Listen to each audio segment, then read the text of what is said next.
Selamat datang di Revival Church, Jakarta. Di bawah pengembalaan Pendeta Ezra Soru, kita akan bersama belajar kebenaran firman Tuhan yang sejati. Sebelum lanjut, jangan lupa untuk like, subscribe, komen, dan nyalakan lonceng notifikasinya.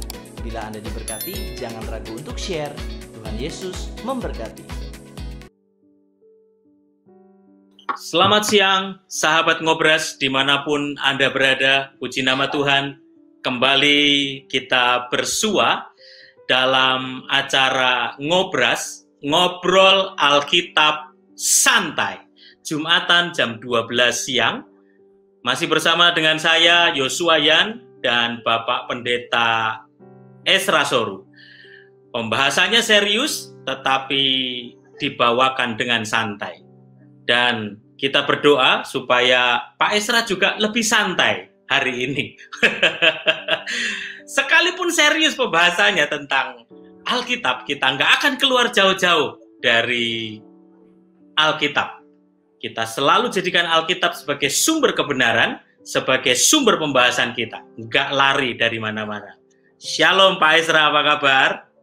Ya, shalom, puji Tuhan. Baik, Pak. Ya, ini seru sekali. Minggu lalu pembahasannya acara santai sampai jadi ikut emosi karena dengan pertanyaan-pertanyaan tuduhan kelemahan mendasar Yesus Kristus. Tapi Pak, ini kita cooling down dulu nih Pak, supaya judul kita hari ini adalah The Lost Year of Jesus. Ngapain aja ya Yesus di usia 13 sampai 29 tahun? Saya yakin ini sudah jadi pembahasan yang cukup seru dan bahkan muncul tuduhan-tuduhan karena Bapak Ibu Saudara sahabat Ngobras, saya juga menyapa dulu yang dari, ini sudah banyak connect Pak Ezra, sudah pada nyambung. Shalom semuanya, selamat datang, selamat join dalam acara Ngobras hari ini. Sekali lagi saya sampaikan, kita diskusi tentang The Lost Year of Jesus. Ngapain aja ya Yesus selama usia 12 sampai 29 tahun. Seperti kita tahu Bapak Ibu Saudara sahabat Ngobras, keempat penulis Injil hanya menulis ketika Yesus dilahirkan, berarti 0 tahun. Ketika Yesus disunat, berarti berusia 8 hari. Kemudian mulai muncul di bait suci 12 tahun. Nah, baru setelah itu muncul umur 30 dibaptis oleh Yohanes Pembaptis. Lukas 3 ayat 23 berkata ketika Yesus memulai pekerjaannya, ia berumur kira-kira 30 tahun dan menurut anggapan orang, ia adalah anak Yusuf, anak Eli. Nah, Pak Ezra, ini kan nggak main-main ini. Alkitab orang Kristen nggak bener nih, karena hampir separuh lebih dari usia Yesus nggak tertulis di dalam Alkitab. Nah ini seru nih Pak, kita bahas dalam Ngobrol Alkitab Santai. Saya juga cuplik nih Pak, tuduhan. Ya mungkin ini Pak Ezra mah sudah kenal banget ini, kayaknya sudah sering bahas Pak Insan Moko Ginta. Di mana Alkitab orang Kristen itu validnya itu dipertanyakan. Karena Yesus sendiri hilang hampir separuh usianya, 17 tahun, 13 sampai 29. Hilang, tidak ada di dalam Alkitab. Bahkan ketika dia, apa sih yang dilakukan oleh Yesus? Maksud sekolahnya gimana? Ada yang naksir apa enggak sih? Pacaran apa enggak sih? Yesus waktu itu gitu Pak Ezra. Kemudian, kenapa ya itu murid-murid waktu jalan sama Yesus, dia nggak nulis semuanya di usia itu gitu. Kan ini aneh, sebuah keanehan. Coba sebelum saya masuk ke pertanyaan-pertanyaan selanjutnya nih Pak.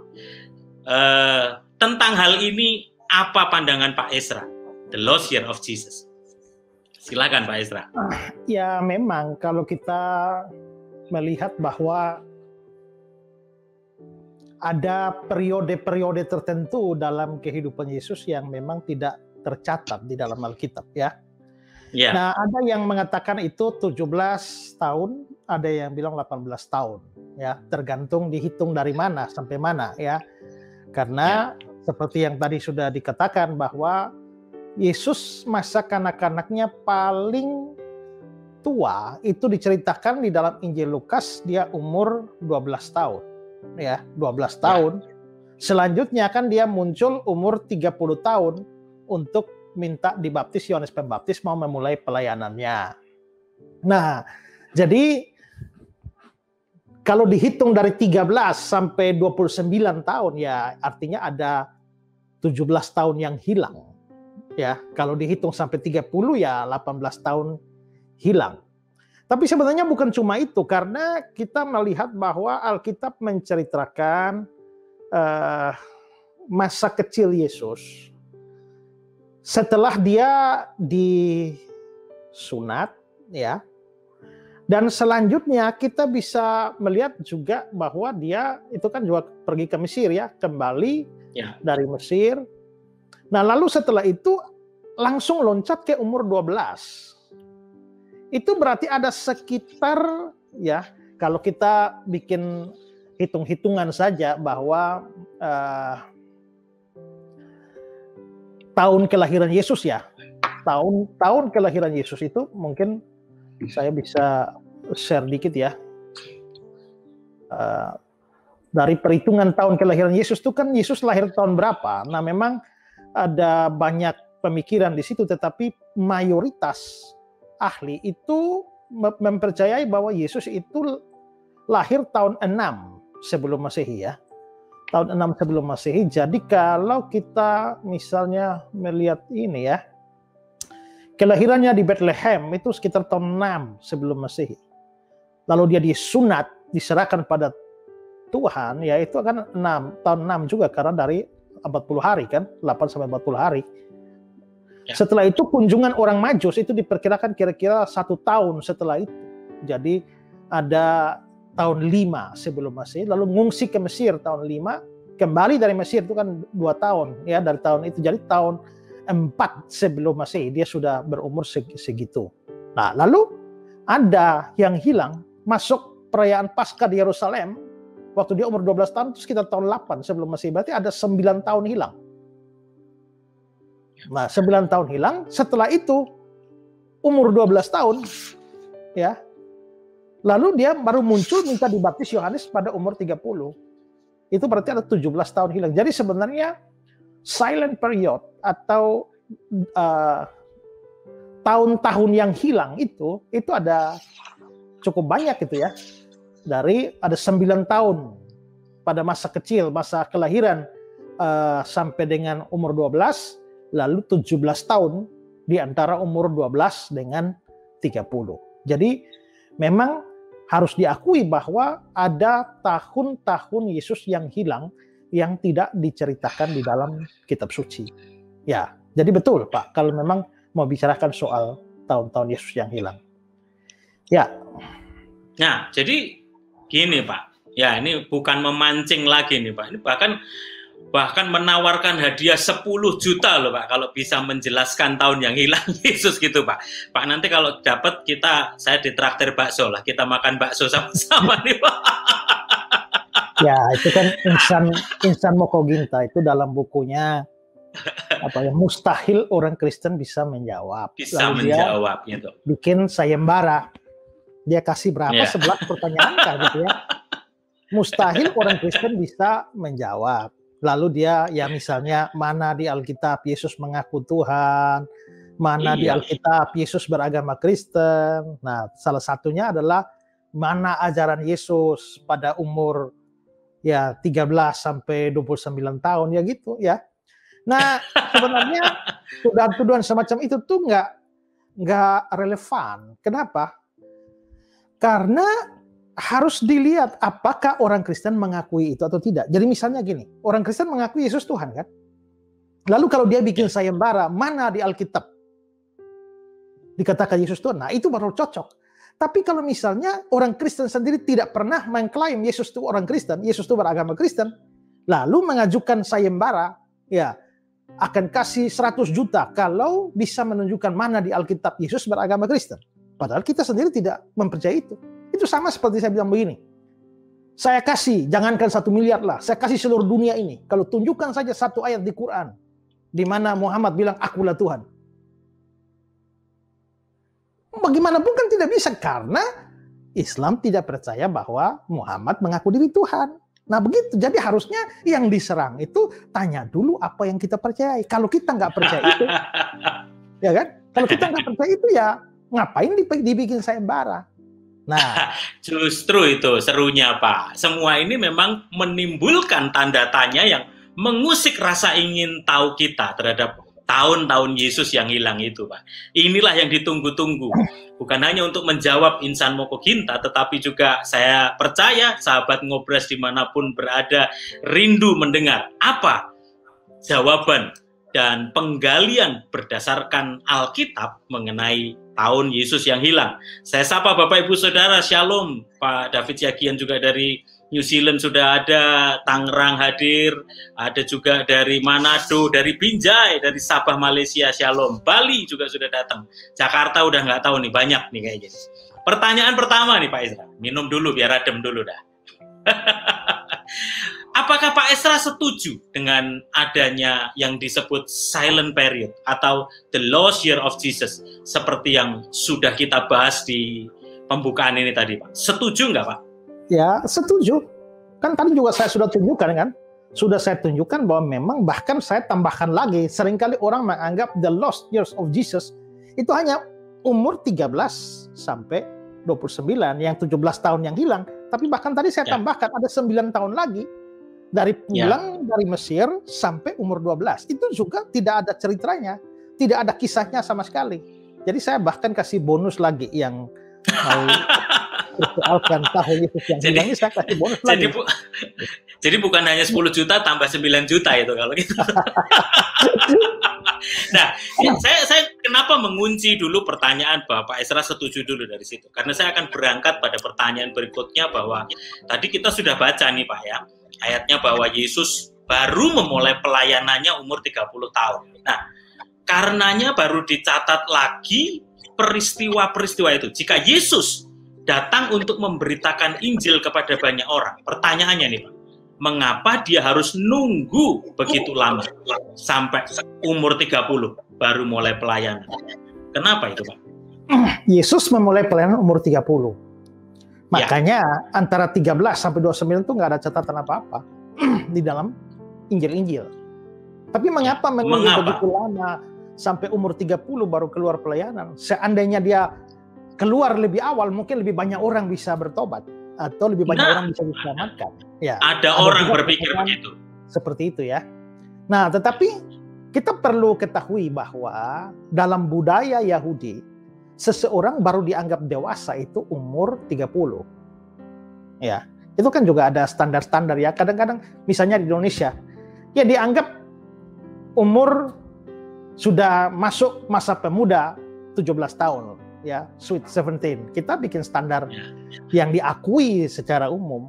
Ya, ada juga orang yang mengatakan bahwa hidup itu baru mulai umur 40. Ya, itu terserah. Tetapi pada waktu itu orang Yahudi itu dianggap sebagai orang dewasa pada saat dia mencapai umur 30 tahun. Ya. Nah, itu pertama. Kedua adalah umur 30, kalau kita melihat sistem pendidikannya orang Yahudi, maka umur 30 itu adalah umur yang paling minim pada saat seseorang menyelesaikan semacam pendidikan. Ya, pendidikan imam. Ya. Sama seperti kalau kita sekarang misalnya kita masuk SD umur 6 tahun, nah lalu sekolah SD 6 tahun, tamat berarti umur 12, ya. Umur 12, lalu SMP-nya 3 tahun, 15, lalu SMA-nya 3 tahun, 16, 17, 18, lalu kuliahnya 4 tahun, 19, 20, 21, 22. Ya, umur 22 atau 23, kita itu standar minimal orang sudah S1, kira-kira gitu. Nah, pendidikan imam pada masa itu, saya selak dulu nih Pak. Kebetulan Bapak ngomong tentang pendidikan imam. Bukankah Yesus keturunan Daud, Daud keturunan Yehuda? Supaya sahabat Ngobras nggak miss dulu nih. Karena kata imam, bukankah imam itu harus keturunan Lewi, keturunan Harun?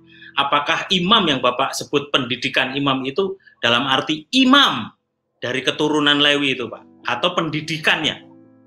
Pendidikan umumnya. Ya, tapi disebut sebagai, dan juga ada sekolah imam untuk melayani, karena imamnya kan memang pelayan itu kan berdasarkan orang Lewi kan. Ya. Dan padahal Yesus bukan keturunan Lewi. Ya, tetapi kita akui Yesus nanti imam. Ya, imam menurut surat Ibrani itu yang sudah pernah dijelaskan itu ya, bahwa dia imam dari peraturan Melkisedek. Ya. Nah, jadi kalau kita melihat itu, pendidikan itu minimal umur segitu. Lalu juga kita melihat aturan hukum Taurat, bahwa memang yang melayani itu adalah imam, dan itu imam hanya dari suku Lewi. Dari suku Lewi, tetapi tidak berarti bahwa semua orang suku Lewi umur berapapun bisa langsung melayani. Tidak. Kalau kita misalnya melihat aturannya di dalam Alkitab ya, Bilangan pasal 4 ayat 23.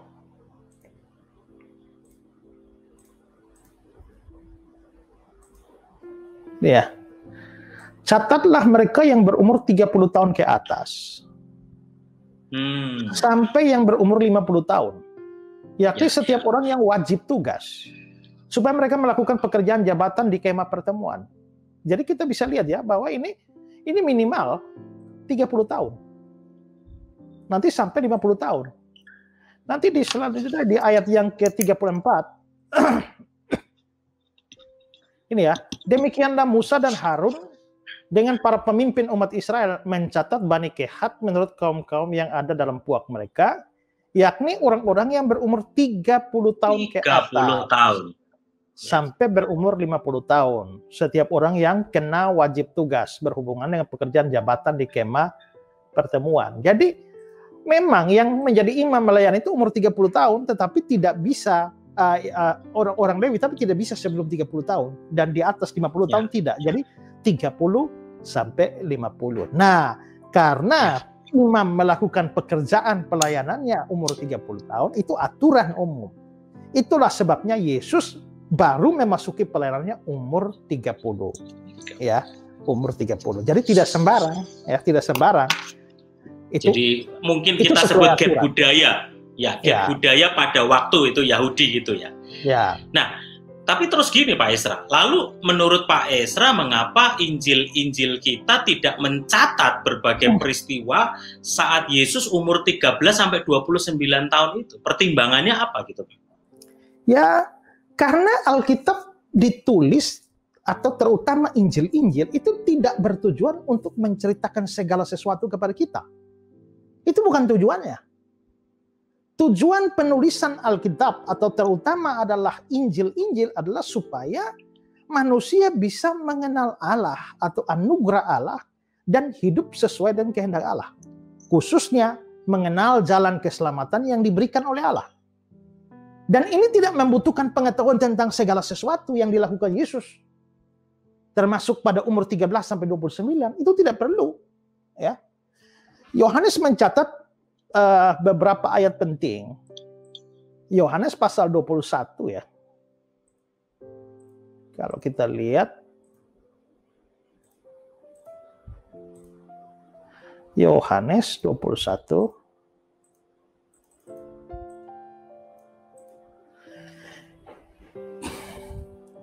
Dialah murid yang memberi kesaksian tentang semuanya ini. Ini Yohanes nih ya. Yohanes menyebut dirinya. Dialah murid yang memberi kesaksian tentang semua ini dan yang telah menuliskannya, dan kita tahu kesaksiannya itu benar.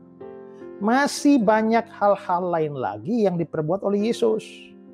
Tetapi jikalau semuanya itu harus dituliskan satu persatu, maka agaknya dunia ini tidak dapat memuat semua kitab yang harus dituliskan itu. Yes. Ya. Jadi masih banyak, tapi nggak dicatat. Lalu nanti di Yohanes pasal 20 ayat yang ke-30, memang masih banyak tanda yang dibuat Yesus di depan mata murid-muridnya yang tidak tercatat dalam kitab ini. Tetapi semua yang tercantum di sini telah dicatat. Ini tujuannya, supaya kamu percaya Yesuslah Mesias Anak Allah, dan supaya kamu oleh imanmu memperoleh hidup dalam namanya. Ya, ini tujuannya penulisan. Ya. Nah, jadi karena ada tujuan itu, maka tidak perlu mencatat segala sesuatu tentang Yesus. Ya, tidak perlu. Tidak perlu mencatat teman masa kecil Yesus, siapa teman bermain kelereng, siapa teman bermain layang-layang, nggak perlu. Kenapa? Karena tujuannya jelas. Ya, supaya kita bisa mengenal, percaya kepada Yesus Mesias, lalu percaya kepada Dia dan diselamatkan. Dan karena untuk tujuan itu tidak membutuhkan segala informasi, termasuk informasi pada umur 13-29 itu nggak perlu. Dan Alkitab pun juga sudah menuliskan bahwa kenapa tidak perlu ditulis. Jadi bukan karena asumsi manusia. Demikian juga Alkitab menuliskan kenapa tujuannya yang ditulis gitu. Nah, sekarang gini Pak, saya juga akan mengejar mengenai kutipan yang pernah ditulis oleh Insan Moko Ginta. Bagaimana dengan kata-kata dia yang ditulis dalam bukunya. Saya kutip penggalanya nih Pak. Bayangkan saja, 17 tahun adalah lebih dari separuh umur Yesus. Hilang, tidak tercatat dalam kitab Injil. Padahal usia 13 sampai 29 tahun merupakan usia Yesus ketika remaja menuju dewasa, di mana sudah barang tentu banyak sekali hal-hal atau peristiwa yang lebih berguna, lebih besar, yang mungkin saja Yesus lakukan, tetapi tidak tercatat di dalam Alkitab. Ini ada di dalam buku Mustahil Kristen Bisa Menjawab. Nah, sekarang coba Pak ulang. Pak ulang kalimat pertama dia coba. Bayangkan saja, 17 tahun adalah lebih dari separuh umurnya Yesus.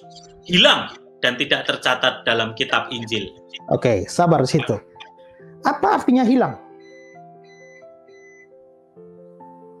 Tidak tercatat. Hilang. Nggak ketemu. Hilang itu artinya pernah ada. Baru hilang. Ya kan? Saya pernah punya uang, baru bisa disebut hilang uang. Ya kalau nggak pernah uang saja, nggak pernah punya, bagaimana bisa dibilang hilang uang? Ya, jadi dia menggunakan kata hilang itu secara implisit berarti bahwa itu pernah ada, itu pernah tercatat, dan sekarang hilang, tidak muncul di dalam Alkitab kita. Ya enggak dong. Kalau memang itu tidak pernah dicatat, ya itu tidak bisa dibilang hilang. Jadi kalau tidak tercatat, it's okay. Tapi kalau dia bilang hilang, itu omong kosong. Kecuali dia bisa buktikan mana ada Injil-Injil yang lebih tua dari Injil kita yang punya bagian itu.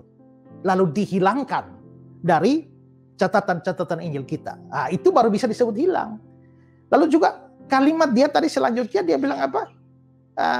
Padahal usia sudah barang tentu banyak sekali hal-hal atau peristiwa yang lebih berguna. Oke, lebih banyak peristiwa yang lebih berguna. Pertanyaan kita, dari mana dia tahu bahwa peristiwa-peristiwa yang ada pada silent period itu lebih berguna? Dia tahu dari mana? Asumsi dia. Asumsi dia. Makanya menurut saya ini adalah omongan bodoh. Ya, perlu diketahui bahwa kalau kita melihat seluruh peristiwa Kristus, itu mana yang dianggap paling penting? Yang paling penting, yang lebih berguna, itu bukan cerita-cerita atau kisah di dalam masa silent period. Justru kalau seandainya benar asumsi dia bahwa banyak peristiwa di sana yang lebih berguna, mestinya dicatat dong. Tapi fakta bahwa itu tidak dicatat justru menunjukkan bahwa itu tidak berguna. Ya. Perbuatan Kristus yang paling berguna itu adalah yang ia lakukan di salib. Ya. Karena itu, waktu Alkitab menceritakan tentang Yesus, bagian yang sangat ditekankan itu diceritakan secara detail. Sedangkan bagian yang kurang penting itu diceritakan secara cepat, dan bagian yang sama sekali tidak penting itu tidak diceritakan sama sekali. Hal ini bisa kita lihat di dalam Injil Yohanes ya. Kalau saudara membaca Injil Yohanes dengan teliti, saudara akan lihat bahwa Yohanes pasal 1 sampai pasal 12 itu cerita tentang kisah Yesus dari kekekalan. Yohanes 1 ayat 1 itu ya. Pada mudanya firman bersama-sama dengan Allah, dan firman adalah Allah. Mulai dari kekekalan sampai dia berusia 33 tahun. Bahkan sampai sesaat menjelang kematian. Itu 12 pasal pertama. Injil Yohanes. Lalu mulai pasal 13 sampai pasal 19 7 pasal. Itu 7 pasal itu semua menceritakan kisah Yesus yang terjadi hanya dalam waktu sekitar 1 atau 2 hari saja. Yaitu mulai Kamis sampai Jumat pada saat dia mati. Jadi saudara bayangkan bahwa ya Yesus dari kekekalan sampai jadi manusia sampai umur 33 tahun diceritakan dalam 12 pasal. Tapi hari Kamis yang memasuki hari Jumat, di mana hari dia mati, 2 hari itu menghabiskan 7 pasal. Ya, wow. 7 pasal. Ya. Artinya apa? Artinya adalah bahwa peristiwa yang terjadi pada 2 hari itu, Kamis sampai Jumat, itu peristiwa yang sangat penting sekali. Karena itu menghabiskan 7 pasal untuk mencatat itu, yakni seputar penderitaan dan kematiannya di atas kayu salib yang menebus orang berdosa. Ini bagian yang terpenting karena berhubungan langsung dengan iman dan keselamatan kita, ya. Nah, karena itu intinya begini, yang paling banyak dicatat itu penting. Kalau tidak terlalu penting, sedikit dicatat. Ya. Kalau tidak dicatat sama sekali, itu berarti tidak penting. Nah, sekarang bagaimana tiba-tiba Insan Moko Ginta ini berkata bahwa tentu ada hal-hal yang lebih berguna. Yang menentukan lebih berguna itu siapa?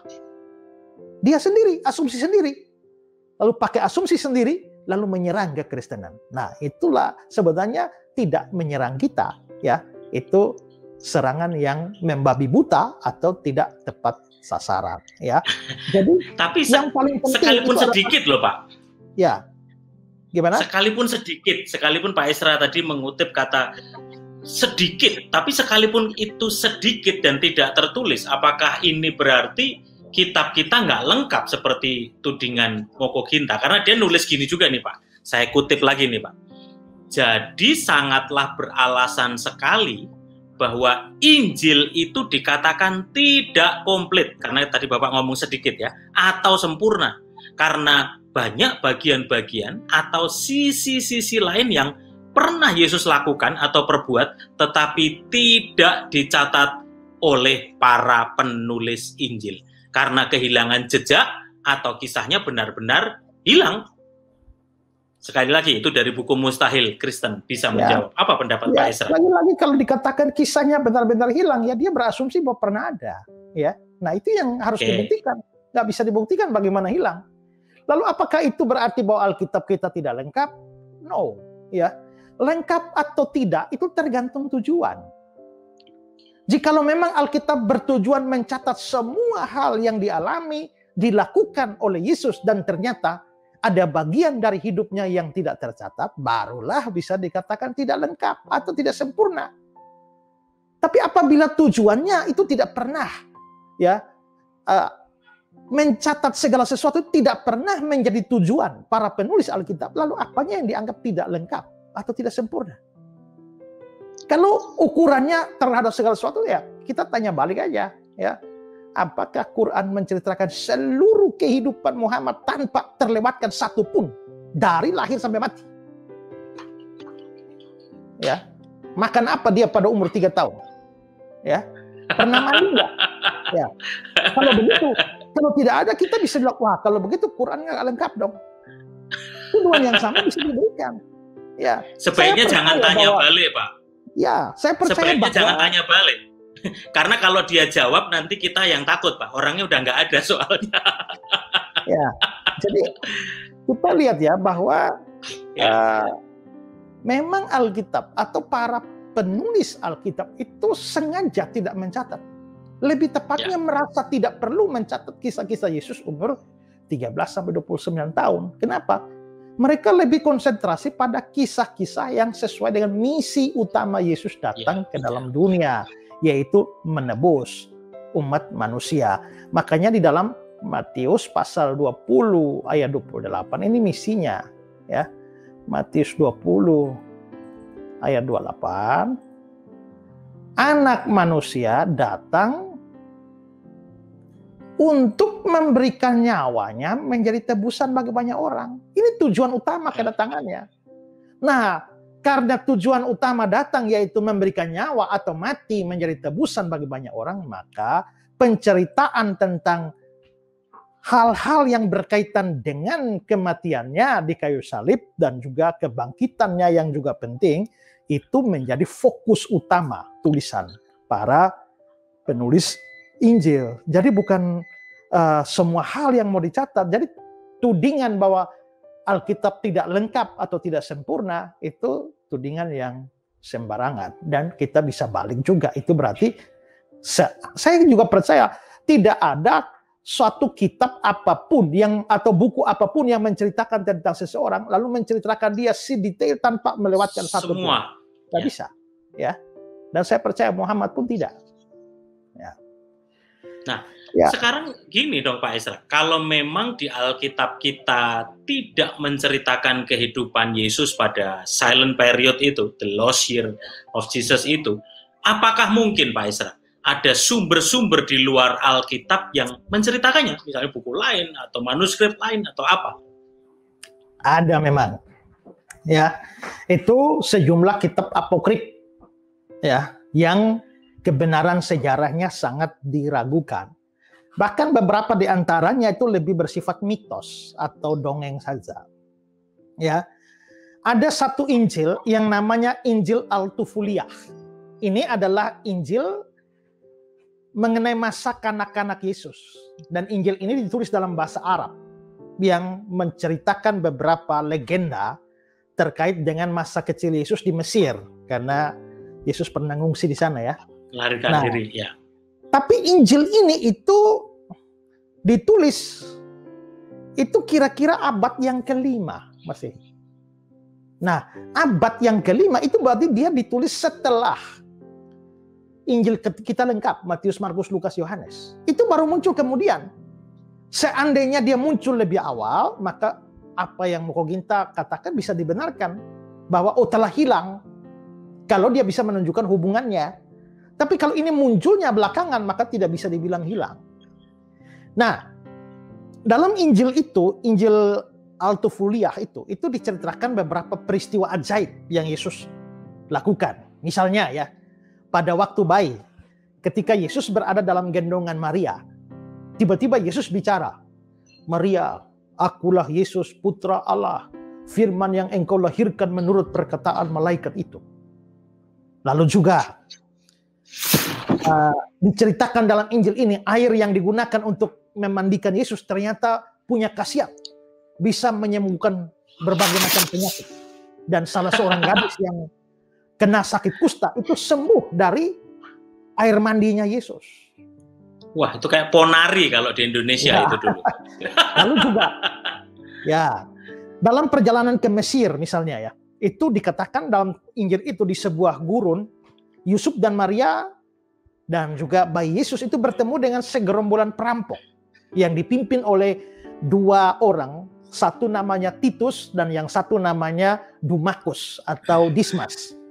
Lalu dikatakan bahwa Titus rasa kasihan dengan Yusuf, Maria, dan Yesus sehingga dia izinkan mereka lanjutkan perjalanan.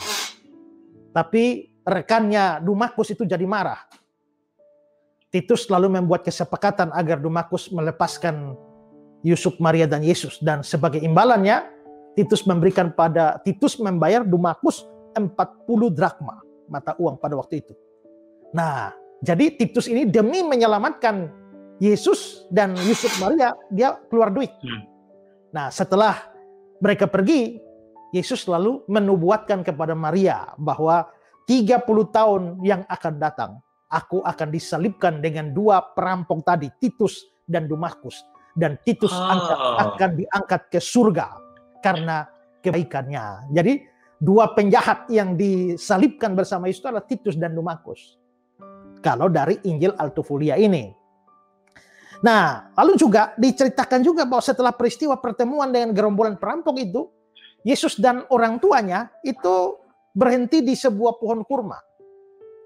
Yesus lalu bikin mujizat sehingga pohon kurma itu lalu mengeluarkan air. Saking banyaknya air yang dikeluarkan sampai Maria bisa cuci bajunya Yesus, ya, dengan air itu, ya. Dan keringat, ya, dikatakan bahwa keringat yang diperas dari baju Yesus itu bisa membuat tempat itu muncul balsam. Nah, waktu tiba di Mesir, anak-anak Mesir tidak mau bermain dengan Yesus. Mereka sembunyi dari dia. Nah, Yesus lalu bikin mujizat dengan mengubah anak-anak itu menjadi kambing berumur 3 tahun. Nah, jadilah kambing-kambing. Nah, karena Yesus kasihan mereka sudah jadi kambing, akhirnya Yesus mengubah mereka kembali jadi anak-anak, dan setelah itu mereka mau bermain dengan Yesus. Itu dari Injil Al-Tufuliah. Ada lagi sumber yang lain namanya Pseudo Gospel of Matthew, Injil palsu Matius. Ya. Nah, ini secara umum bercerita tentang masa kecil Yesus di Mesir. Ini ditulis kira-kira abad 8 dan 9 Masehi. Ya, kalau Al-Tufuliah tadi abad 5, ini abad 8, lebih muda lagi, ya. Nah, dalam pasal 14 dari Injil palsu Matius ini diceritakan bahwa Yesus dilahirkan di sebuah gua di Bethlehem. Setelah itu Maria memindahkan bayi Yesus itu ke palungan di sebuah kandang hewan. Nah, pada waktu Maria memindahkan Yesus ke palungan itu, lalu terjadilah seekor sapi dan beberapa keledai dan hewan-hewan yang lain langsung sujud tunduk menyembah Yesus. Nah, itu ceritanya begitu. Itu di Pseudo Gospel of Matthew. Lalu di pasal 18 Injil ini itu menceritakan Yesus mengusir naga-naga dari sebuah gua. Sehingga Yusuf dan Maria akhirnya bisa beristirahat di gua itu. Lalu juga diceritakan bahwa di sebuah gurun yang panas di Mesir, pada waktu Yusuf dan Maria haus, lalu ketemu pohon kelapa. Yesus perintahkan, ini masalahnya siapa yang mau naik pohon kelapa ini? Ya, Yusuf nggak bisa naik. Maka Yesus bikin mujizat, memerintahkan pohon kelapa itu bengkok, tunduk. Maka pohon kelapa itu lalu merunduk dan akhirnya buahnya bisa diambil oleh Yusuf dan Maria. Nah, setelah itu dia perintahkan lagi pohon itu bisa tegak kembali. Wow, luar biasa. Nah, ada ini lagi. Saya kenapa? Ada lagi, ya. Wah, masih banyak ini kayaknya ini. Ya, itu misalnya ya, juga diceritakan bahwa dalam perjalanan ke Mesir itu kan melewati gurun dan itu hausnya luar biasa. Mereka mau menuju sebuah kota yang namanya Hermopolis. Nah, untuk mencapai kota Hermopolis itu butuh 30 hari perjalanan. Tapi Yesus lagi-lagi membuat mujizat untuk mempersingkat perjalanan itu sehingga dari 30 hari itu lantas menjadi 1 hari saja tiba. Ya, 1 hari saja tiba. Dan pada waktu mereka memasuki kota Hermopolis, di situ ada 365 berhala. Patung-patung berhala. Dan begitu Yusuf Maria masuk kota itu, langsung semua patung-patung berhala hancur, roboh semua. Dan ini menyebabkan gubernur dan imam-imam di Hermopolis itu akhirnya menyembah Yesus. Nah, itu dalam Injil Pseudo Gospel of Matthew. Masih ada satu lagi, Pak. Itu namanya Injil Thomas. The Gospel of Thomas. Nah, ini bukan Injil Thomas yang Nag Hammadi Library yang ditemukan 1948 di Nag Hammadi. Bukan. Ini Injil lain yang namanya Injil Thomas. Juga sama namanya, ya. Nah, itu menceritakan masa kanak-kanak Yesus juga.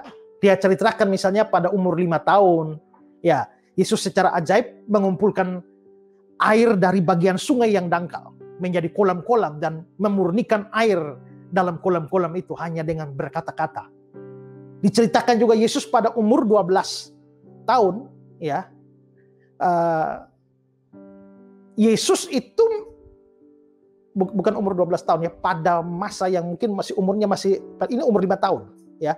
Pada waktu itu dia membuat burung pipit itu hidup dari tanah liat. Jadi dia membentuk dari tanah liat lalu bikin burung pipit. Nah, Yesus bertepuk tangan dan burung pipit itu terbang. Ya. Lalu juga diceritakan di dalam Injil ini bahwa anak laki-laki dari Anas Ya, Anas itu seorang penulis salinan kitab Taurat. Dia merasa jengkel dengan kejadian yang terjadi pada hari Sabat, sehingga dia mengaduk kolam-kolam itu. Kan tadi kan Yesus kan bikin kolam. Dia aduk-aduk kolam ini. Ya, Yesus lalu marah dan mengutuk anak tersebut sehingga langsung kering dan mati.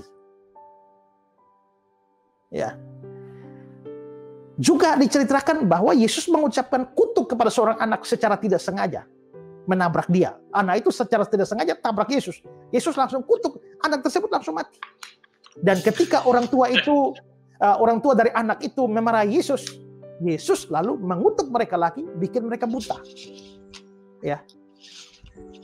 Lalu juga diceritakan bahwa ada seorang guru, ya, namanya Sakeus. Dia melihat Yesus ini anak yang pintar, lalu dia mencoba mengajarkan huruf-huruf Yunani, Ibrani kepada Yesus. Namun Yesus membuat guru itu bingung dengan memberikan penafsiran simbolis terhadap semua aksara-aksara itu. Ya. Dalam masa ini juga Yesus sempat membangkitkan seorang anak yang jatuh. Anak itu jatuh, mati, Yesus bangkitkan. Lalu juga ya, dia menyembuhkan kaki seorang pemuda yang luka, kena kapak. Dan masih banyak lagi umur 6 tahun, apa saja Yesus bikin pada umur 6 tahun, 7 tahun. Nah, banyak. Nah, itu 3 Injil itu, Altufulia, lalu Injil Pseudo Gospel of Matthew, dan juga Injil Thomas. Tapi perlu dicatat bahwa itu munculnya belakangan. Ya, jadi tidak mendahului Injil-Injil kita. Nah, sehingga tidak bisa dianggap sebagai itu sumber tua yang hilang seperti asumsinya Moko Ginta. Nah, ya, ini kan perlu kita perlu bahas nih Pak. Ini kita buat sahabat Ngobras dimanapun Anda berada. Tadi Pak Esra sudah sampaikan dari Altufulia, dari Injil Matthew yang palsu, Thomas, dan masih banyak lagi. Ternyata pengajaran sesat itu bukan hanya hari-hari ini, tapi bahkan beberapa tahun setelah Yesus tidak ada pun itu sudah beredar liar dan mempengaruhi pengajaran-pengajaran sampai dengan hari ini. Sekarang pertanyaannya nih Pak, sebetulnya seberapa pengaruhnyakah sumber-sumber itu pada kekristenan? Bagaimana seharusnya kita nanggepinya Pak? Karena ini kan juga penting supaya kita juga bisa menjawab tuduhan dengan benar sesuai dasar Alkitab. Bagaimana menurut pandangan Pak Esra? Ya, sebenarnya tadi kan saya sudah ngomong bahwa itu kan lebih bersifat dongeng-dongeng, ya, lebih bersifat dongeng-dongeng. Dan itu kan kitab-kitab apokripa, dan ya mungkin kitab-kitab itu bertujuan menekankan sisi kealahan Yesus yang berkuasa hebat, tapi lalu mengabaikan sisi kemanusiaannya. Ya, dari sisi kemunculan, kitab-kitab itu muncul pada abad-abad yang jauh daripada Injil-Injil kita, Injil-Injil kanonik. Misalnya Injil Altufulia itu baru abad 5. Pseudo Gospel of Matthew itu baru abad 8-9. Dan kita tidak mungkin menerima keabsahannya, ya. Keabsahannya. Jadi Injil-Injil kita atau penulis perjanjian baru kita paling akhir itu kan akhir abad 1 sudah selesai semua. Nah, bagaimana? Mohon maaf Pak Esra, saya interupsi sebentar Pak Esra. Kira-kira itu abad ke-5, abad ke-8 itu ditemukannya apokripa itu atau diperkirakan penulisannya gitu? Karena itu hal yang berbeda itu. Mungkin ditulis sudah lama baru ketemu di abad 5 atau 8. Jadi pertanyaannya itu ditulisnya atau ditemukannya? Penulisannya, karena kita tahu bahwa itu semua naskah-naskah kuno itu juga diuji dari radiokarbon itu kan. Dari radiokarbon yang di Qumran segala itu Pak ya. Ya, dari umur berapa ditulis kira-kira kisaran tahun berapa ya. Jadi baru ditulis abad 89. Itu sama seperti penemuan Injil Maria Magdalena, Injil Yudas, ya, Injil Kebenaran, dan lain-lain itu, koleksi Nag Hammadi. Itu kan baru produk Gnostik, aliran sesat Gnostik abad yang keempat, ya. Nah, bagaimana bisa ya Injil-Injil itu diterima?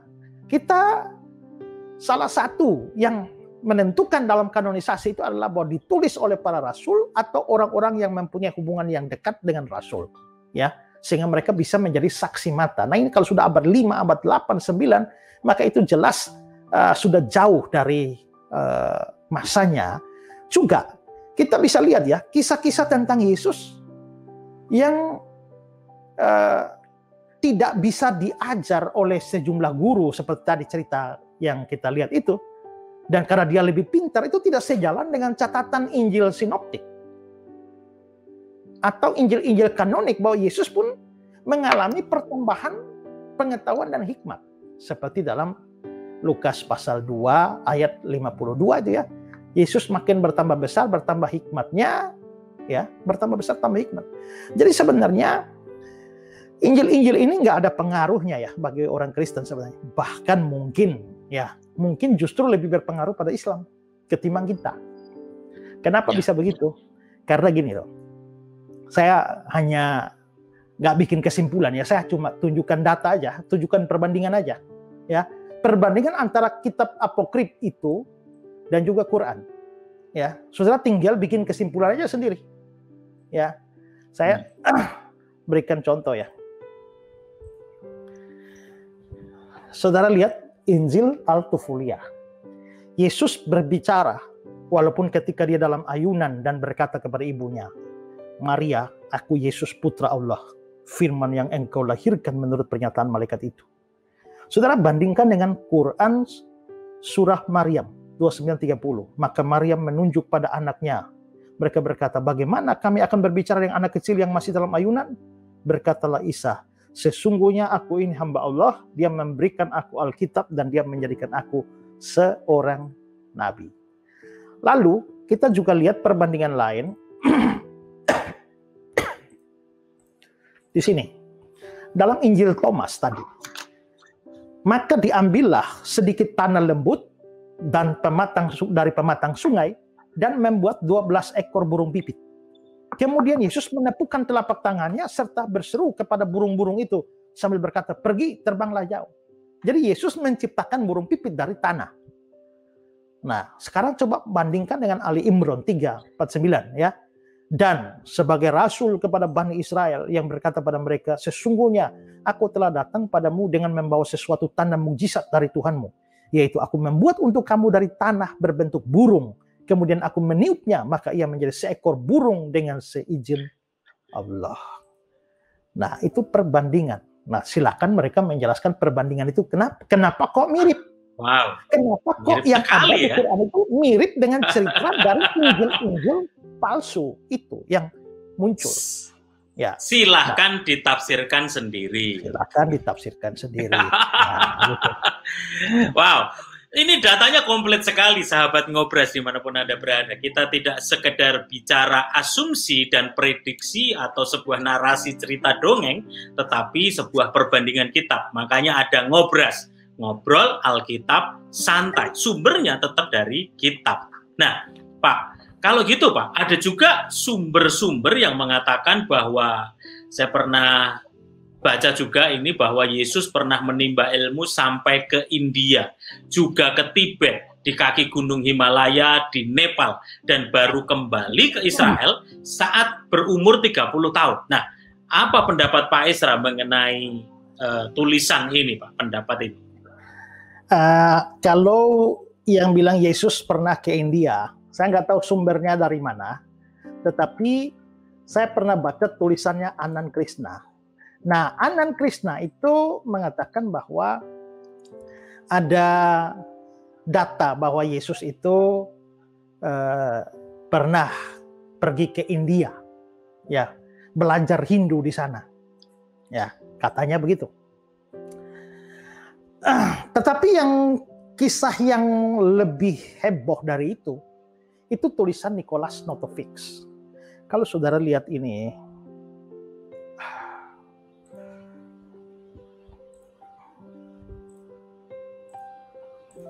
saudara bisa lihat di Google ya.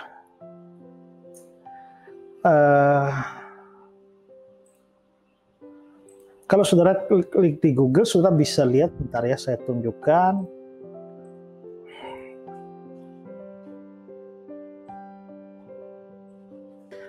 Nah, ini orang yang bernama Nicholas Notovix. Ya. Ini Nicholas Notovix. orang ini adalah seorang jurnalis Rusia.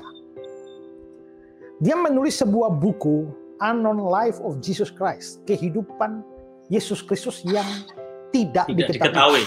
Ya. Nah, bagaimana dia menulis buku ini? Dia ada ceritanya ya. Jadi bahwa dia, Notovix ini pernah pergi ke Ladakh di Tibet tahun 1887. Nah, di dalam perjalanannya dia mengunjungi sebuah biara Buddha di Mulbek.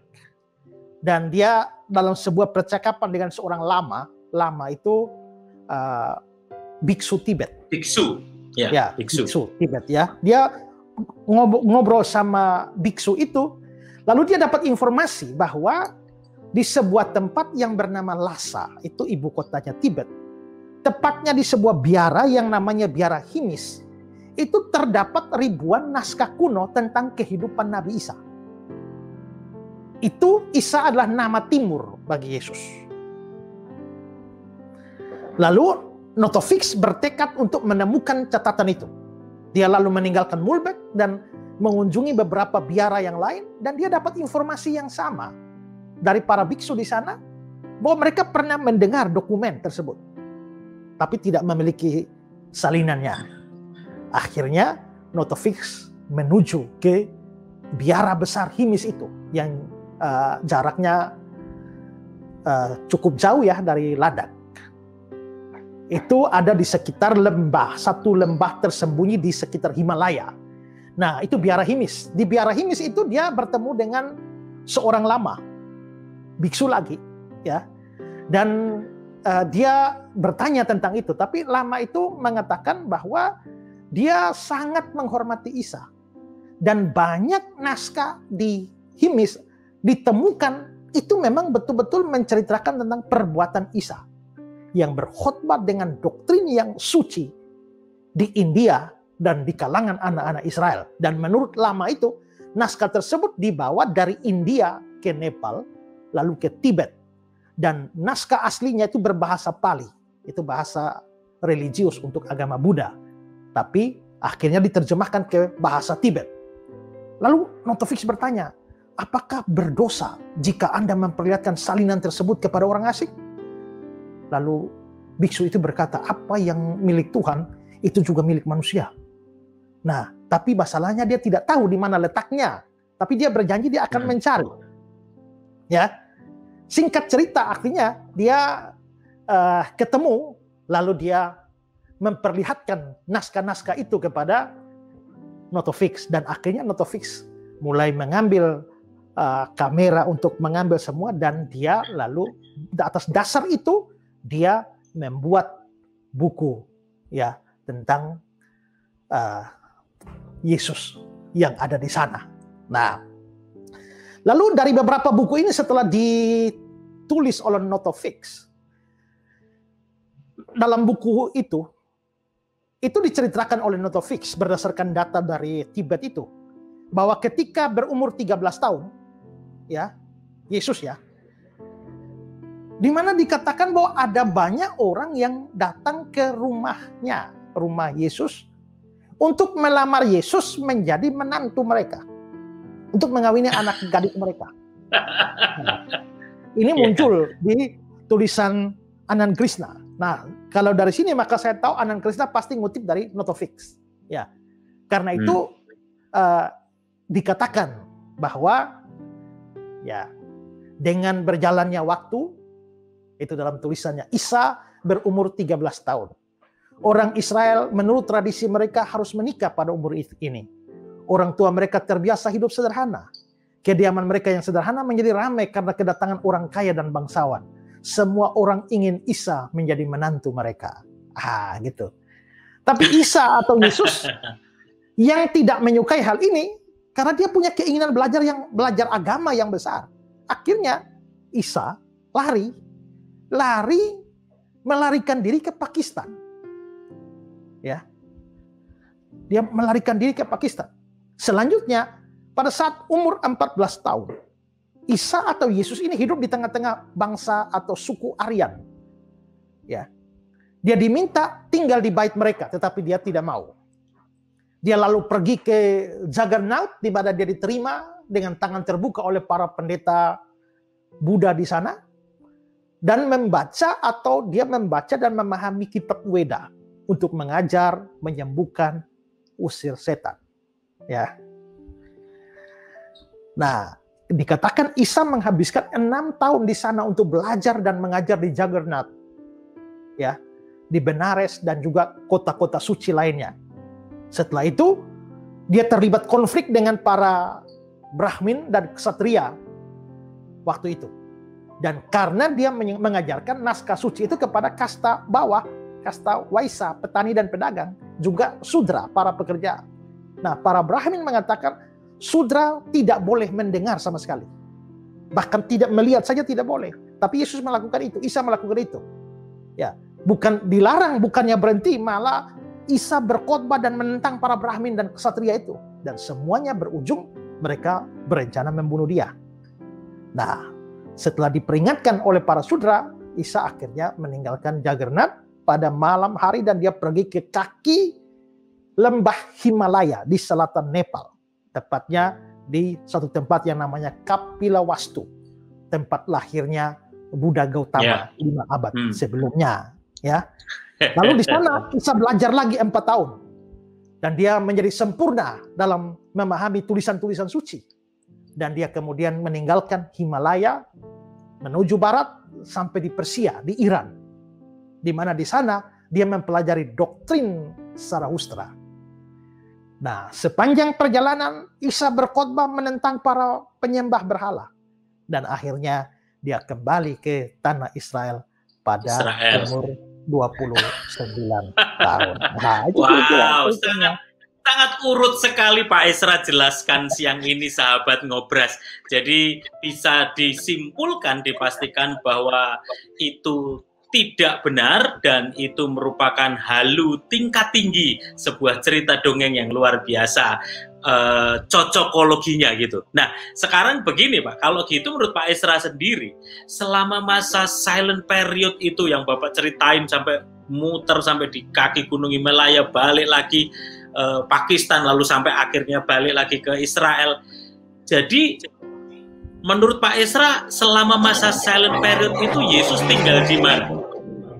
Kalau dia tidak pernah ke India dan Tibet dan lain-lain tadi. Ya, saya kira gini ya. Pertama-tama kita nggak percaya ya itu Injil-Injil tadi itu ya. Injil-Injil kayak dongeng itu ya. Disimpulkan tidak benar. Lalu juga tentang tulisan Nicholas Notovix itu juga terjadi pro kontra. Ya. Bahkan sudah ada beberapa orang yang mengadakan penelitian ya dan pergi sampai berjumpa dengan para biksu yang diomong oleh Nicholas Notovix. Tapi biksu-biksu itu bingung. Ngomong apa ini? Ya. Mereka nggak ngerti sama sekali. Ya. Jadi tapi ada juga yang mendukung. Nah, jadi memang itu kontroversi. Tetapi kalau menurut saya, Yesus tidak pergi kemana-mana. Dia tidak pergi ke India, Pakistan, Himalaya, Nepal, ya Iran, tidak.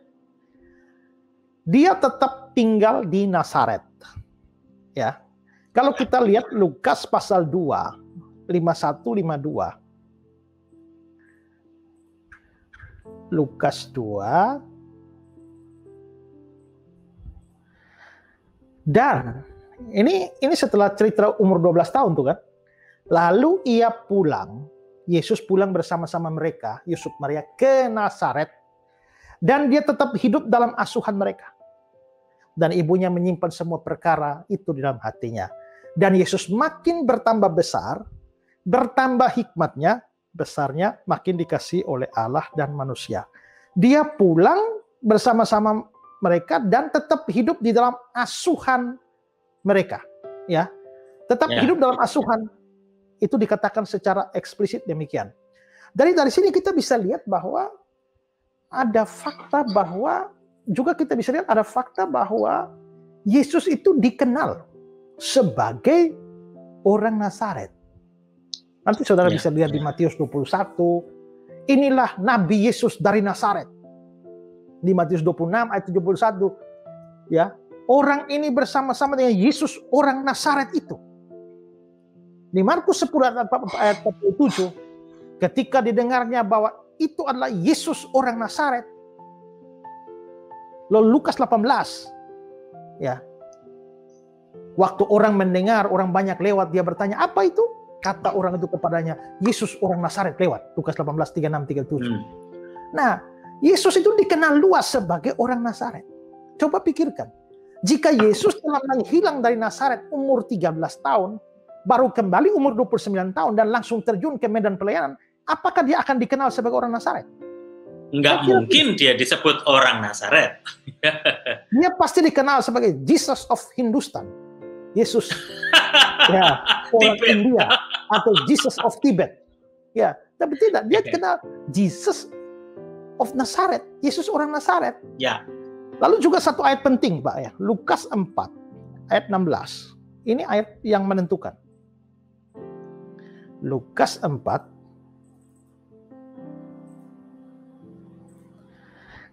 Ia, Yesus, datang ke Nazaret, tempat ia dibesarkan. Dibesarkan. Jelas sekali. Ya. Dan menurut kebiasaannya pada hari Sabat, dia masuk ke rumah ibadah lalu berdiri hendak membaca dari Alkitab. Jadi tempat dia dibesarkan itu Nazaret. Kalau dia umur 13 sudah pergi ke India, dia dibesarkan di India, dia dibesarkan di Tibet, dia dibesarkan di Himalaya, dia dibesarkan di Persia. Tapi ini Nazaret tempat ia dibesarkan. Berarti Yesus tidak kemana-mana, dia tetap di Nazaret. Menurut kebiasaannya pada hari Sabat masuk rumah ibadah.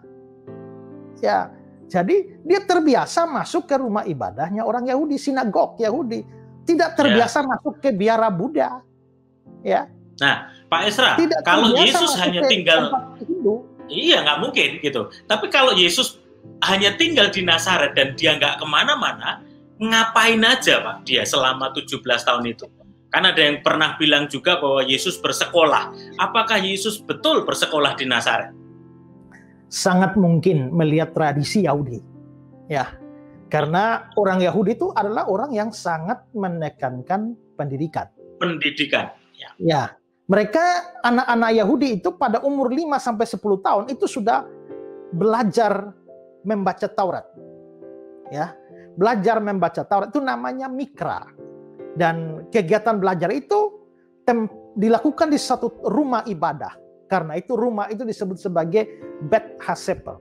Itu rumah buku. Itu umur 5-10 mereka sudah belajar. Jadi ya boleh dianggap semacam SD-nya kita. Lalu setelah itu, pada umur 10-12 mereka masuk yang namanya Mishnah. Ya. Itu semacam SMP-nya kita. Dan dilaksanakan di satu tempat namanya Bet HaSefer. Nah, itu umur 10-12. Masuk umur 12-29, ya. Maka mereka mengikuti satu pendidikan yang namanya Talmud. Ya. Dan itu kira-kira setara dengan SMA atau SMU-nya kita. Dan selanjutnya bagi mereka yang mau melayani, maka para imam-imam itu mereka melanjutkan sekolah. Ya, mereka melanjutkan sekolah semacam sekolah teologi atau sekolah imam atau sekolah menjadi pengajar Taurat. Itu namanya midras, Bet Midras, rumah belajar. Dari kata midras ini menurunkan kata Arab madras, lalu menjadi madrasah. Nah, itu dari midras gitu. Ya. Nah, usia minimal untuk pendidikan ini itu 20 tahun untuk masuk midras. Dan harus menamatkan pendidikan pada tingkat-tingkat sebelumnya. Sama kayak kita juga. Kalau tidak pernah SD, SMP, SMA, ya nggak bisa kuliah. Ya. Lamanya pendidikan ini 10 tahun. Dan meliputi pendidikan untuk jabatan imam, imam pendamping, imam muda, hingga imam kepala. Nah, semua diselesaikan kira-kira ya kalau 10 tahun ya mereka belajar sampai umur 30 tahun. Dan setelah itulah baru mereka boleh mengajar di muka umum, berkhotbah di rumah ibadah, atau bahkan di bait Allah, dan mereka bisa dipanggil rabi. Ya, itu kebiasaannya. Nah, jadi kita bisa lihat, kalau saja Yesus memang hidup normal seperti anak-anak Yahudi yang lain, ya pasti dia sekolah. Ya, pasti dia sekolah, bahkan mungkin dia juga masuk ke sekolah midras itu. Ya, sekolah midras itu karena kalau kita baca di Lukas pasal 4 ya, itu dia kan pergi ke rumah ibadah, dan pengurus atau pejabat rumah ibadah itu memberi kesempatan kepada Yesus untuk mengajar. Ya, kita lihat Lukas 4. 15. Ya. Sementara itu dia mengajar di rumah-rumah ibadah di situ dan semua orang memuji dia. Dia datang ke Nazaret tempat dia dibesarkan. Menurut kebiasaan pada hari Sabat dia masuk ke rumah ibadah lalu berdiri hendak membaca dari Alkitab. Kepadanya diberikan kitab Nabi Yesaya, dan setelah dibukanya dia menemukan nats di mana ada tertulis Roh Tuhan Allah padaku, dan seterusnya. Ayat 20, kemudian dia menutup kitab itu, memberikan kembali pada pejabat, lalu duduk, dan semua orang dalam rumah ibadah mata tertuju padanya, dan dia mulai mengajar mereka. Nah, rasanya mustahil kalau dia nggak pernah sekolah. Terus para pejabat rumah ibadah itu memberikan kesempatan begitu istimewa kepada dia untuk mengajar. Ya, bahkan kita bisa lihat di Yohanes, dia bukan hanya di rumah ibadah, sinagog ya, tapi bahkan di bait Allah. Kalau kita lihat Yohanes 8. Pagi-pagi benar dia berada di bait Allah. Dan seluruh rakyat datang kepadanya, dia duduk mengajar mereka. Gak bisa, orang gak berotoritas apa-apa, tahu-tahu bisa duduk mengajar di bait Allah. Iya. Tidak mungkin mengizinkan dia melakukan itu. Ya. Pak, mohon izin Pak Esra. Ya. Mohon izin, mumpung tadi mumpung ada di Yohanes 8 tadi Pak, naik sedikit Pak. Bagaimana pendapat Pak Esra mengenai Yohanes 7 ayat yang ke-15? Jadi naik dikit karena ada tertulis, maka heranlah orang-orang Yahudi dan berkata, bagaimanakah orang ini mempunyai pengetahuan demikian tanpa belajar? Nah, kalau Pak Esra tadi cerita tentang sekolah sampai ke bait madras segala semua, bagaimana dengan ayat Yohanes 7 ayat 15 ini Pak, yang menunjukkan bahwa pendapat orang Yesus nggak pernah sekolah? Apa pendapat Pak Esra? Ada dua kemungkinan penafsiran. Pertama, kan mereka nggak tahu bahwa Yesus sekolah. Makanya mereka bilang bagaimana orang ini punya pengetahuan tanpa belajar. Tapi yang kedua, mungkin karena ajaran yang dimaksudkan, ajaran Yesus ini ajaran yang lain sekali dari para ahli Taurat. Ya, makanya mereka tidak melihat ini kok nggak ada di sekolah mereka. Nah, itu bisa dilihat dari konteks ketika jawab Yesus, ajaranku tidak berasal dari diriku sendiri, tapi oleh Dia yang mengutus aku. Ya, para siapa mau melakukan kehendaknya, ia akan tahu entah ajaranku berasal dari Allah, entah aku berkata-kata dari diriku sendiri. Jadi dia memang punya pengajaran yang, ya walaupun mungkin dia belajar di dalam sekolah itu, tetapi ajarannya itu jelas berbeda dengan ahli-ahli Taurat yang lain. Makanya mereka menjadi heran. Meskipun dasarnya tetap Taurat gitu ya. Ya. Nah, jadi dengan kata lain pendidikan dasar Yahudi itu dia ikut. Kalau tidak maka nggak bisa. Apalagi ya tidak ini ya sekarang ini kadang-kadang sembarang orang nggak sekolah juga ya menjadi pengajar khotbah ya. Nah, orang tidak belajar dulu nggak bisa ya. Lagi pula di Israel nggak bisa orang sembarang dipanggil rabi. Ya. Tetapi Yesus itu dipanggil rabi. Yohanes 3 ayat 2, Yohanes 8 ayat 4, dia dipanggil rabi. Nah, itu hanya orang yang telah menamatkan sekolah midras lah yang mereka bisa disebut sebagai rabi. Nah, dan Yesus disebut demikian. Jadi bisa disimpulkan bahwa ya sangat besar kemungkinan selama menjalani masa 13 tahun sampai dengan 29 tahun itu di Nazaret, Yesus mengikuti pendidikan dan hidup layaknya anak-anak Yahudi lainnya. Sisi kemanusiaannya, karena Yesus 100% juga manusia. Nah, Pak Esra, selain bersekolah, kira-kira apa lagi yang dilakukan oleh Yesus pada waktu itu? Tadi saya sudah tunjukkan ya, Lukas 2:51 ya. Dia pulang bersama-sama Yusuf Maria ke Nazaret dan tetap hidup dalam asuhan mereka. Nah, kata asuhan itu bisa berarti dia tunduk atau taat pada mereka. Jadi Yesus kembali ke Nazaret, dia hidup tunduk atau taat kepada Yusuf dan Maria. Nah, tunduk taat ini sudah pasti mengerjakan pekerjaan-pekerjaan harian. Nah, saya mau tunjukkan dulu perbandingan 2 ayat berikut ya. Matius 13 ayat 55.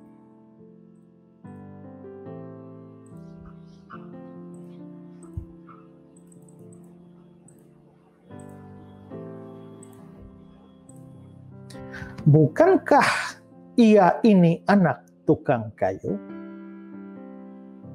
Bukankah ia ini anak tukang kayu? Kalau Yesus dikatakan anak tukang kayu, siapa yang tukang kayunya? Yusuf, bapaknya. Yusuf, bapaknya. Ya, Yusuf bapaknya yang tukang kayu. Makanya dia adalah anak tukang kayu.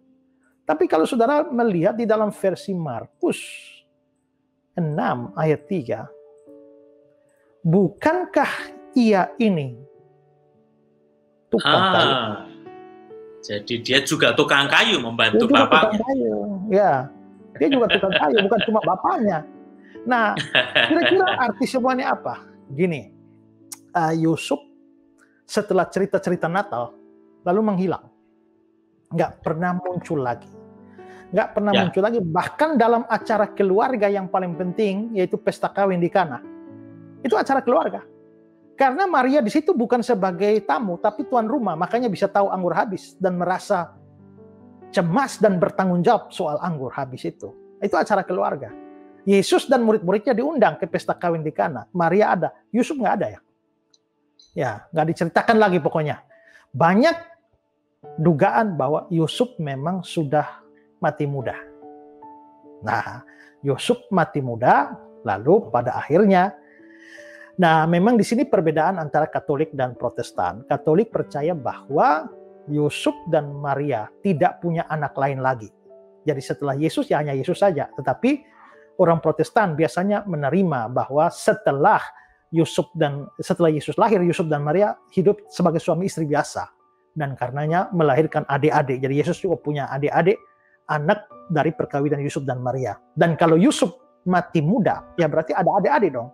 Nah, lalu siapa yang membiayai? Nah, karena itulah Yesus mengambil pekerjaan bapaknya menjadi tukang kayu. Dengan kata lain, dia membantu orang tua mencari nafkah. Sambil sekolah, sambil bekerja.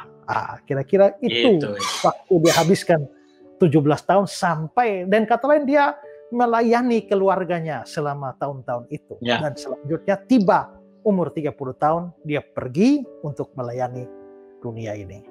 Ya. Jelas sekali terjawab Bapak Ibu Saudara, sahabat Ngobras dimanapun Anda berada. Jadi semua kita bersumber dari Alkitab. Itu sebabnya muncul Ngobras, ngobrol, Alkitab, santai. Kita tidak keluar dari mana-mana. Pak Isra sampaikan dasar-dasar ayatnya. Dan kita sahabat Ngobras perlu tahu dasar ini supaya ketika kita menghadapi tuduhan-tuduhan kitab-kitab atau injil-injil palsu, kita tahu dasar kebenarannya dan tidak menjawab asal-asalan. Nah, tanpa berasa sudah 1 jam lebih, kalau Ngobras ini memang nggak berasa sekali Pak Isra. Pak, kita tutup dengan pertanyaan terakhir saya nih Pak. Kira-kira adakah teladan yang kita bisa pelajari Pak dari Yesus melalui masa silent period ini yang sangat terbatas informasinya di dalam Alkitab? Apa teladan yang bisa kita pelajari? Silakan Pak Isra. Ya, kalau kita bisa mengacu kepada tadi Yesus belajar ya atau sekolah, ya ini menunjukkan bahwa kita mesti rajin belajar lah, ya. Yesus, rajin belajar. Sebagai manusia tetap belajar, tetap sekolah, ya, tetap sekolah. Ya. Nah, karena itulah apalagi kalau orang mau jadi hamba Tuhan, ya, mau jadi pendeta, ya mesti sekolah dong, ya. Ya. Kalaupun tidak sempat sekolah formal, ya, tetap harus mengisi diri. Sekarang ini kan banyak orang bisa belajar secara online, ya. Yang penting mengisi diri. Nah, Yesus belajar. Kedua, Yesus datang ke dalam dunia itu untuk perkara-perkara yang besar. misi besar, penebusan. Tapi dia menghabiskan cukup banyak waktu tinggal di Nazaret. Ya pasti kerja bantu orang tua tuh ya, mungkin kasih makan ayam kah, atau timba air kah, atau apa, tebang pohon kah, kerja. Ya dia tahu, dia tidak merasa anti dengan pekerjaan-pekerjaan yang remeh seperti itu. Ya, walaupun tugas dia sebenarnya adalah pekerjaan besar. Ya, seorang hamba Tuhan memang harus siap juga melakukan pekerjaan-pekerjaan yang remeh sekalipun. Siapa setia dalam perkara kecil, toh akan diberi kepercayaan besar, kan? Dan satu lagi adalah bahwa ya dia rela tunduk dan taat dan membantu keluarganya atau orang tuanya. Ya, nanti kita lihat bahwa pada waktu di atas kayu salib pun dia tetap memikirkan mamanya. Dia tahu bahwa dia mati lalu bangkit lalu naik ke surga. Lalu siapa jaga mamanya? Ya, akhirnya dia panggil Yohanes, "Hai anak, inilah ibumu." Dia menyerahkan ibunya kepada pemeliharaan Yohanes. Nah, lalu muncul pertanyaan, kalau memang Yesus punya adik-adik, ngapain dia harus serahkan Maria kepada Yohanes? Ya, ada juga pendapat atau jawaban bahwa ya dia lebih mempercayakan ibunya di bawah pengawasan dari murid yang percaya dan mengasihi dia ketimbang saudara-saudaranya yang tidak percaya dia. Ya, tapi terlepas dari masalah itu, Yesus sangat peduli pada mamanya, membantu orang tua. Banyak anak sekarang ini kualat, ya, hidupnya hanya mau tenang saja, nggak mau bantu orang tua. Anda perlu belajar dari Yesus, ya, sambil sekolah, sambil kerja, bantu orang tua, mengasihi orang tua. Ya, kira-kira beberapa pelajaran yang bisa diambil dari silent period. Ya. Yang pertama belajar, yang kedua tetap bekerja, dan yang ketiga tetap taat dan tunduk membantu orang tuanya. Wow, terima kasih sekali Pak Ezra. Luar biasa sekali pembahasan kita tentang the lost year of Jesus. Jadi, mari sahabat Ngobras dimanapun Anda berada, tetap jadikan Alkitab sebagai dasar untuk kita belajar akan kebenaran firman Tuhan. Tambahan buku sebagai pengetahuan baik, tetapi tetap semuanya bersumber, apalagi para pengkhotbah, para pengajar. Itu sebabnya ada acara Ngobras. Ngobrol, Alkitab, santai. Nggak keluar dari Alkitab. Pembahasan yang sersan. Serius pembahasannya, tapi santai dibawakannya. Semoga Anda diberkati semuanya. Dan saya perlu menyampaikan Bapak Ibu Saudara seperti tadi Pak Ezra sampaikan, apa sih teladan yang bisa kita pelajarin? Terus belajar Bapak Ibu Saudara. Di Jakarta kami ada Bible Class, Bapak Ibu Saudara yang rindu juga untuk belajar bersama Bapak Pendeta Ezra Soru, Anda juga bisa nanti tulis di komen, Anda tulis bisa menghubungi dengan Bible Class kami di Jakarta. Dan dari Bible Class ini bahkan saudara, karena kami belajar terus mengenai kebenaran firman, kami juga ada komunitas namanya RCC Jakarta, Revival Community Church Jakarta, bertempat di Sekolah Tinggi Teologia Injili Indonesia, STTII, Jalan Lapangan Bola, Kebon Jeruk, Jakarta Barat. Tunggu tanggal mainnya Bapak Ibu Saudara, ketika nanti level PPKM sudah mulai turun, keadaan sudah mulai membaik, kita bisa bertemu ibadah onsite, dan Pak Ezra mungkin juga akan bisa join bersama-sama dengan kita. Anda bisa dengar pengajaran khotbah Pak Ezra bukan hanya dari online, tapi nanti akan juga bisa bersama-sama. Let's join us supaya kita diberkati, tumbuh bersama, dan diperlengkapi. Itu sebabnya Bapak Ibu Saudara terus bergabung bersama kami di acara Ngobras, Ngobrol Alkitab Santai setiap hari Jumat, jam 12 waktu Indonesia bagian Barat, bersama saya Yoswayan dan Bapak Pendeta Ezra Soru. Saya percaya sudah diberkati Tuhan hari ini. Mari kita tutup, kita akhiri pembahasan Ngobras kita hari ini. Saya akan berdoa dan nanti siapkan hati saudara, Pak Ezra akan menutup dalam doa berkat untuk kita semua. Kami mengucap syukur ya Tuhan buat pembelajaran, pengenalan, pengetahuan akan Tuhan. Sekalipun kami ngobrol santai, tapi kami bersyukur ada begitu banyak sejarah, penyingkapan, kebenaran firman Tuhan yang disingkapkan, dibukakan, sehingga kami semakin mengenal, kami semakin bangga, percaya bahwa Alkitab yang kami pegang, yang kami pelajari sebagai dasar kehidupan kami adalah sebuah kitab yang luar biasa, datang dari Tuhan sendiri, menjelaskan dan menyampaikan begitu detail, sehingga bukan hanya kami sekedar narasi iman, bayangan kami pribadi, dongeng-dongeng, tetapi kami percaya akan kebenaran, sejarah, dan bahkan latar belakang apa yang Tuhan mau sampaikan kepada kami. Kami bangga, kami bersyukur buat Alkitab yang Tuhan sudah berikan buat kami. Kami mau terus belajar, menggali kebenaran firman-Mu. Perlengkapi kami ya Tuhan.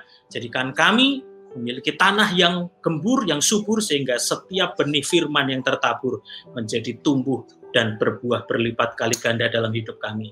Kami bersyukur Tuhan, terima kasih. Sahabat Ngobras dimanapun berada, Tuhan menyertai setiap kita. Mari kita angkat kedua tangan kita, dan Pak Esra akan menaikkan doa berkat buat setiap kita. Baik, semua orang percaya yang mengikuti program ini, arahkan hatimu, terimalah berkat Tuhan. Anugerah Tuhan Yesus Kristus, pengasihan Allah Bapa, kekuatan dan bimbingan Roh Kudus menyertai saudara sekalian dari sekarang sampai selama-lamanya. Amin. Amin. Puji nama Tuhan. Terima kasih Pak Esra. Luar biasa ngobrol kita hari ini. Terima kasih, jaga kesehatan, tetap Indonesia sehat. Salam dari Kupang, dari Jakarta. Shalom. Tuhan Yesus memberkati.